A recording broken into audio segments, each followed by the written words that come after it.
Hari ini kita akan membahas mengenai bahaya pornografi. Sebelum kita membahas hal itu, saya ingin tanya kepada teman-teman, adakah di antara kita yang tidak mengerti atau tidak pernah bersentuhan dengan pornografi? Kalau ada, silakan angkat tangan siapa yang tidak mengerti tentang pornografi dan tidak pernah mengenal berbau pornografi tersebut. Adakah?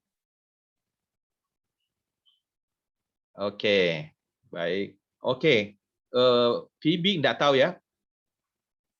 Oke, siapa lagi? Baik, adakah yang tahu? Sebaliknya sekarang saya tanya, yang tahu tentang pornografi itu apa? Oke, Nathan, apa itu pornografi? Dan Aciu. Nathan dulu.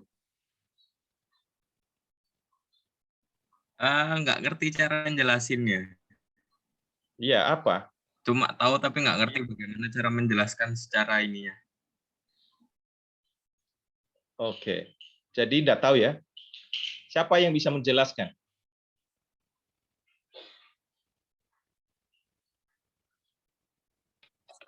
Ya, Alex boleh Ya, jelasin, Ustaz. silakan. Oke. Kalau untuk bisa dijelaskan secara aman, pornografi Ya, itu secara umum dulu, secara sebuah umum dulu, secara umum. umum ya. Ya, secara umum. Itu media yang digunakan terutama pada para kaum dewasa untuk memuaskan rasa birahinya secara pribadi. Itu Ya. secara umum. Jadi secara umum adalah media menggunakan media untuk memuaskan hasrat birahinya, benar ya? Benar ya, Alex? Ya, itu maksudnya Alex? Ya loh, Sir. Oke, baik. Sebelum kita membahas mengenai pengertian dan bahaya pornografi itu, perhatikan ya, ini hasil dari survei. Menteri Kesehatan pada tahun 2019 yang lalu, bulan Maret, ya, surveinya seperti ini. Ternyata 97% anak SMP, ya, ini anak SMP dan SMA sudah mengakses konten pornografi. Nah, bayangkan itu, artinya bahwa hanya 3% saja, termasuk PB tadi, yang tidak pernah mengakses pornografi. Bayangkan, kenapa begitu banyak? Artinya apa? Mungkin dianggap bahwa pornografi ini bukan sesuatu yang bahaya, sehingga banyak sekali yang bisa mengakses dan mencoba terlibat di dalamnya. Lalu apa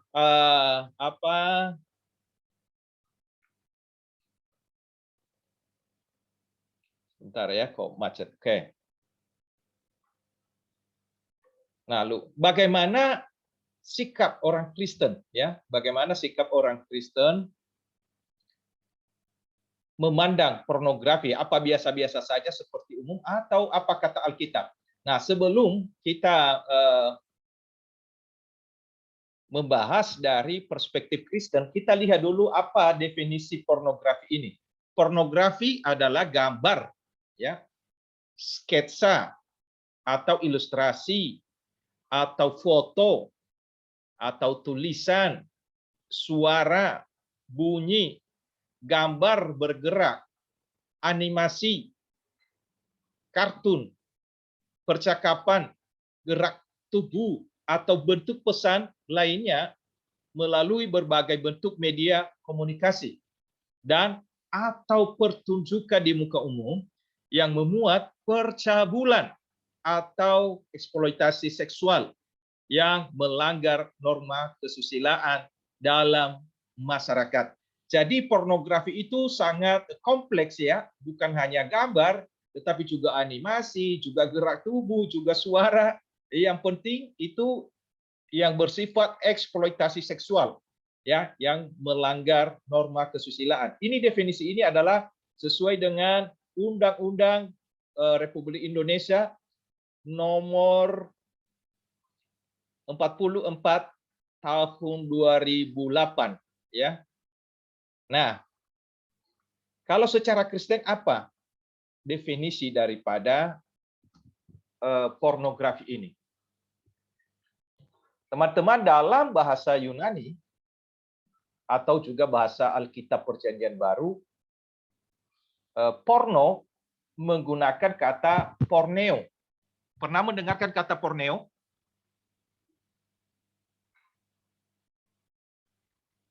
Oke. Yang artinya adalah percabulan. Contoh kata ini adalah dari 1 Tesalonika pasal 4 ayatnya yang ketiga. Yang berbunyi, karena inilah kehendak Allah pengudusanmu, yaitu supaya kamu menjauhi percabulan. Nah, dalam bahasa Yunaninya menggunakan kata porneo. Jadi teman-teman, pornografi itu identik dengan percabulan kalau menurut definisi Alkitab. Nah, ada orang yang berkata, bukankah percabulan itu adalah melakukan hubungan senggama atau hubungan badan atau hubungan seksual? Loh, apa yang dikatakan oleh Alkitab khususnya Tuhan Yesus di dalam Matius pasal 5 ayat 27 sampai ayat yang ke-28 berbunyi, kamu telah mendengar firman, jangan berzina. Tetapi aku berkata kepadamu, setiap orang yang memandang perempuan serta memandanginya sudah berzina dengan dia di dalam hatinya. Wah, bayangkan ya. Jadi dengan memandang saja itu sudah berzina dengan dia di dalam hatinya. Teman-teman, apa maksudnya Tuhan Yesus ketika dia berkata, orang yang memandang saja itu sudah berzina dengan dia di dalam hatinya. Saudara mungkin tahu apa maksudnya firman Tuhan ini? Belum melakukan hubungan seks, tetapi katanya Tuhan Yesus sudah memandang saja. Ya. Sudah melakukan hubungan persinahan atau sudah dikategorikan berzina di dalam hatinya. Teman-teman tahu apa maksudnya Tuhan Yesus di situ batas-batasnya? Siapa yang bisa bantu? Aciu, silakan. Berzina dalam hati itu seperti apa? Kalau berzina dalam hati itu mungkin di saat dia memandang perempuan dan dia berpikir yang ibaratnya kayak apa sih? Yang tidak baik loh sih. Yang tidak baik. Kalau memandang gitu, wah itu cewek itu cantik sekali gitu ya. Boleh nggak? Kalau hanya sebatas rupa nggak masalah. Tapi kalau pola pikirnya sudah sampai melewati batas rupa atau mungkin menghayal hal-hal yang mungkin kayaknya dia boleh jadi pacar gue deh, atau mungkin nanti gue pacaran sama dia boleh bergandengan tangan deh, itu menurut saya juga udah termasuk ke pornografi ya, ke pencabulan yang tadi lo. Boleh nggak merindukan, waduh saya kepingin cewek itu jadi pacar saya kepingin cewek itu jadi istri saya. Apa itu sudah masuk berzina? Kalau untuk pola pikir seperti itu, menurut saya kalau nggak kalau dalam agama sih kayaknya nggak boleh. Kalau menurut saya sih, kalau saya pribadi nggak apa-apa, itu loh. Kalau saya pribadi nggak apa-apa. Kalau untuk sebatas jadi pacar, jadiin istri ya. Tapi kalau misalnya nanti gue pacaran sama dia, gue boleh bisa bergandengan tangan sama dia, gitu. Itu udah termasuk yang tadi lo si Fatih bilang. Itu aja sih. Iya, jadi ya sebenarnya kalau hanya sekedar bilang, wah saya mau kepingin cewek itu jadi istri saya, pacar saya. Tetapi apa salah? Ya tentunya tidak. Tetapi yang salah adalah ketika melewati batas, bukan hanya kepingin menjadi pacar atau istri, tetapi juga mulai menghayal, memuaskan nafsu birahinya. Disitulah letak kesalahannya ya, yang dimaksudkan oleh Tuhan Yesus. Oke. Ingat teman-teman, pornografi ini demikian menjerat, ya. Kenapa begitu menjerat? Ya, bukan hanya kalangan muda, bukan hanya kalangan pria, tetapi juga kalangan wanita. banyak orang berpikir bahwa yang melakukan dosa ini adalah hanya pria saja. Tetapi itu tidak benar, ya. Ada salah satu survei yang pernah diadakan oleh Internet Filter Review menunjukkan bahwa 17% wanita mengaku berjuang terhadap kecanduan pornografi. Wow, bayangkan ya, dalam pikiran kita mungkin hanya laki-laki ya teman-teman ya. Dan kemudian pernah juga ada hasil yang berkata berdasarkan statistik pornografi internet 2008 ditemukan bahwa 30% konsumen pornografi internet adalah wanita. Wah, bayangkan ya, ternyata ini pornografi ini begitu menjerat sekali, bukan hanya laki-laki, ya, bukan hanya laki-laki, tetapi juga perempuan. Ya. Oke, mengapa demikian? Ini alasannya.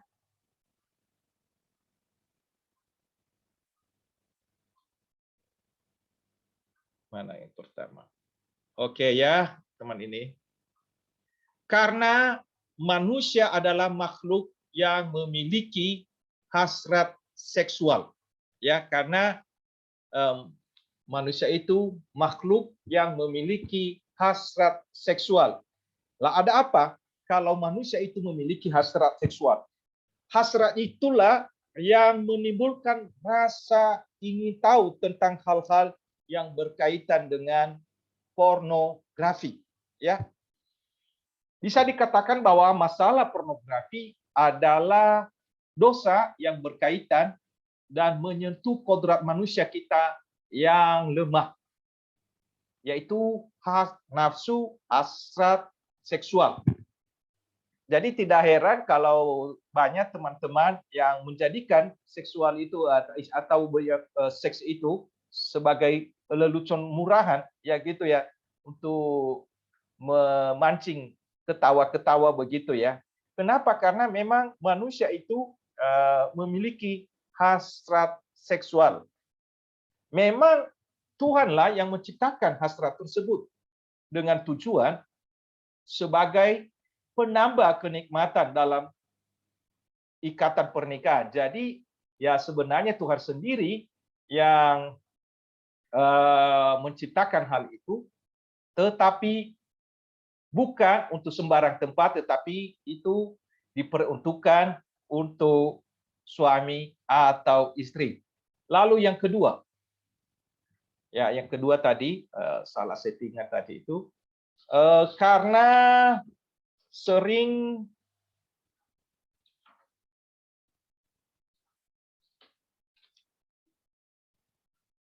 karena pornografi sering digunakan mengurangi ketegangan emosi, ya, sering digunakan untuk mengurangi ketegangan emosi. Kenikmatan pornografi seringkali bekerja sedemikian rupa sehingga sejenak kita akan melupakan masalah. Ya, seakan-akan pornografi merupakan obat bagi banyak permasalahan manusia. Makanya manusia itu mencoba menikmati kenikmatan daripada pornografi itu, karena itu akan mengurangi ketegangan emosi. Nah, teman-teman, begitulah jeratan-jeratan daripada pornografi ini. Nah, kalau kita sudah tahu jeratan-jeratan yang begitu berbahaya, kira-kira bahaya-bahaya apakah yang ditimbulkan oleh pornografi itu? Kalau kita sudah kecanduan atau terlibat di dalam hal pornografi tadi itu, kira-kira bahaya-bahaya apa yang mungkin akan terjadi menurut teman-teman? Ingat ya, setiap saat sekarang kalau kita tidak mawas diri, maka itu akan datang. Tanpa diundang pun dia datang, ya, lewat medsos, lewat barang-barang yang kita miliki, dan itu kelihatannya sudah dianggap biasa, padahal di hadapan Tuhan itu dosa, ya, itu akan menjadi dosa dan kita akan kehilangan damai, kita kehilangan berkat-berkat Tuhan. Saudara tahu apakah bahaya-bahaya yang ditimbulkan oleh orang-orang yang terlibat atau kecanduan pornografi? Gisel, kira-kira apa bahayanya?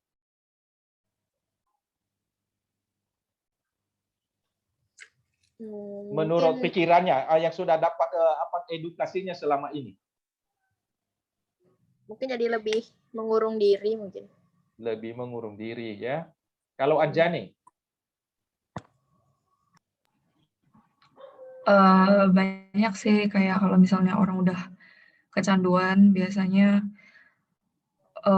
dia bisa aja kehilangan kemampuan untuk fokus buat melakukan aktivitas. Jadi kayak gampang, pikirannya itu gampang kemana-mana. Terus bisa aja yang paling parah itu kalau misalnya dia udah bener-bener kecanduan, terus kayak nggak bisa menahan nafsunya dia bisa aja merugikan orang lain, kayak sampai melecehkan gitu, buat memuaskan hasratnya dia.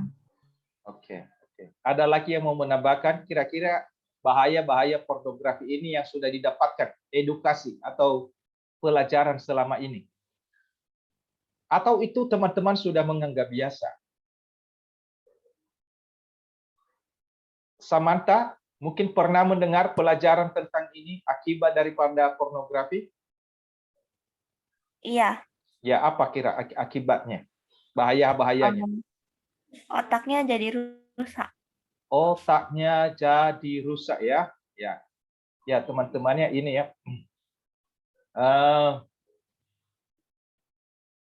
Akibat macet. Oke, ini bahaya-bahayanya ya teman-teman. Satu adalah pornografi meracuni pikiran kita sedemikian rupa sehingga pada akhirnya kita meneropong hidup lewat kacamata seks. Kenapa demikian? Karena materi-materi pornografi yang terlihat sekaligus terekam dalam otak dan akan meracuni pikiran sehingga kita tidak bisa lagi melihat lawan jenis secara murni lagi. Jadi ya kalau kita sudah terlibat dan sudah terlalu dalam terhadap kecanduan pornografi ini, bisa kita melihat lawan jenis kita sudah tidak murni lagi. Ya kita semata-mata melihatnya sebagai objek seksual. Bayangkan kalau itu dengan teman bersama-sama dengan kita, jadi sudah tidak murni lagi pikiran kita ya. Rekan kerja sudah tidak murni pikiran kita. Yang kita pikirkan, nah ini kesempatan ini. Jadi bisa itu jadi objek seksual. Dan bukan hanya itu, orang yang terdekat pun itu juga bisa jadi seperti itu kalau sampai kita sudah terlibat atau sudah kecanduan dalam hal pornografi ini. Jadi hati-hati teman-teman, karena pornografi sekali lagi meracuni pikiran kita. Nah, yang kedua, jeratan pornografi bersifat mencandu, ya, bersifat mencandu. Artinya apa? Bahayanya ini sedemikian mengikat dan mencandu sehingga kita yang terjerat masalah ini akan terus membutuhkan dan tidak pernah merasa puas. Sama halnya dengan orang yang kecanduan narkoba. Ya. Sama halnya dengan orang yang kecanduan narkoba, ia akan selalu membutuhkan obat terlarang itu dan ia tidak akan pernah puas. Jadi sekali ia mendapatkan kesempatan menikmati pornografi, maka ia akan melakukan hal yang kedua dan berikutnya dan yang ketiga, dan ia sudah tidak bisa dibendung lagi. Dan teman-teman, kita tahu begitu berbahaya sekali kalau orang sudah kecanduan. Bisa menghalalkan berbagai cara untuk memuaskan nafsu birahinya. Karena kadarnya semakin besar ya. Mungkin dia tidak mempan dengan hal-hal yang sederhana dan dia akan mencari hal-hal yang spektakuler lagi, sensasi yang spektakuler lagi. Dan kalau sudah orang terjerat seperti ini, hati-hati. Dan teman-teman, yang ketiga adalah yang ketiga bahayanya adalah yang paling berbahaya jeratan pornografi adalah tidak memberi ruang bagi Tuhan dalam hidup kita.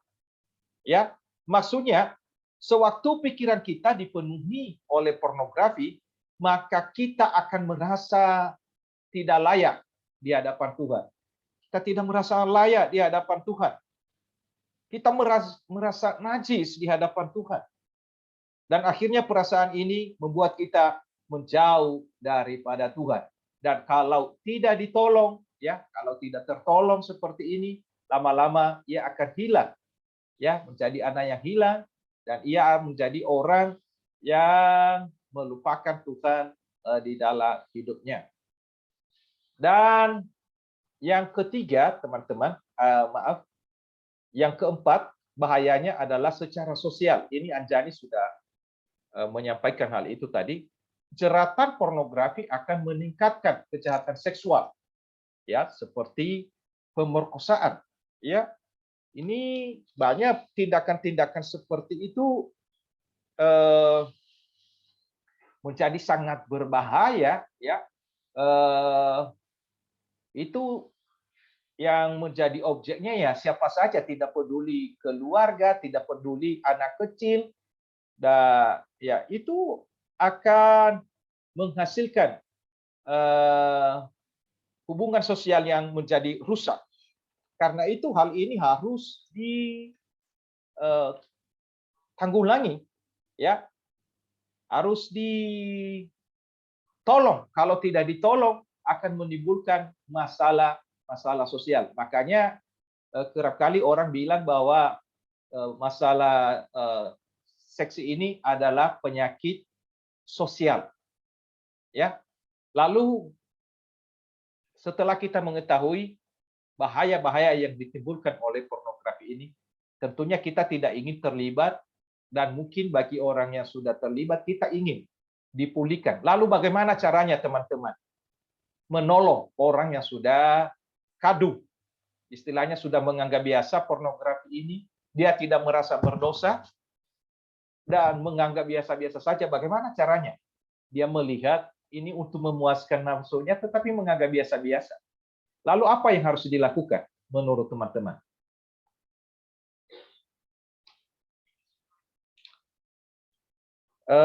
Oke, Vina. Apa yang harus kita lakukan, Vina?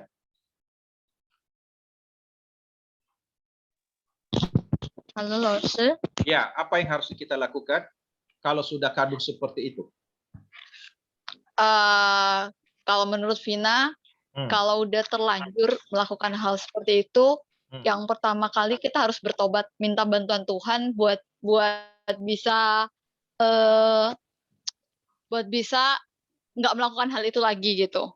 Terus habis itu mungkin harus semacam karena kan itu kayak semacam penyakit mental ya loh ya, kalau udah kecanduan.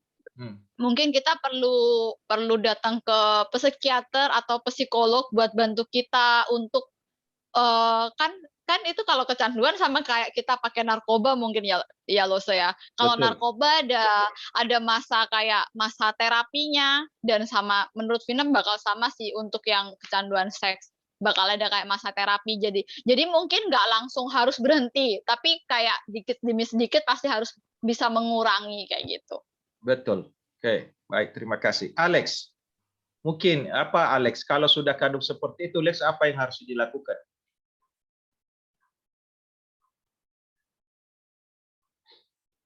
Alex, apakah mendengar saya? Oke.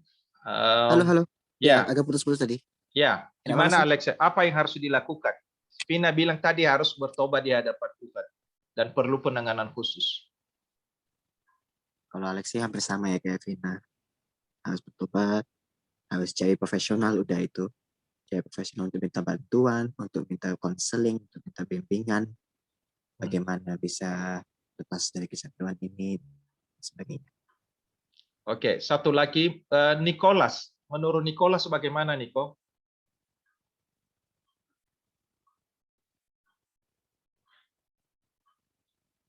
Nicholas, apa mendengar saya? Silakan. Bagaimana? Vina dan Alex tadi katanya perlu bantuan psikolog dan mengaku di hadapan Tuhan.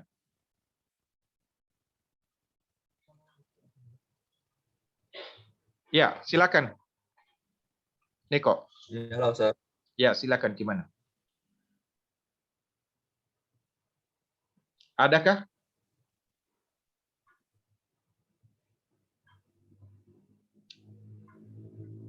Atau ada di antara teman-teman? Jangan tegang ya teman-teman, karena ini dunia kita semua, ini penyakit kita semuanya.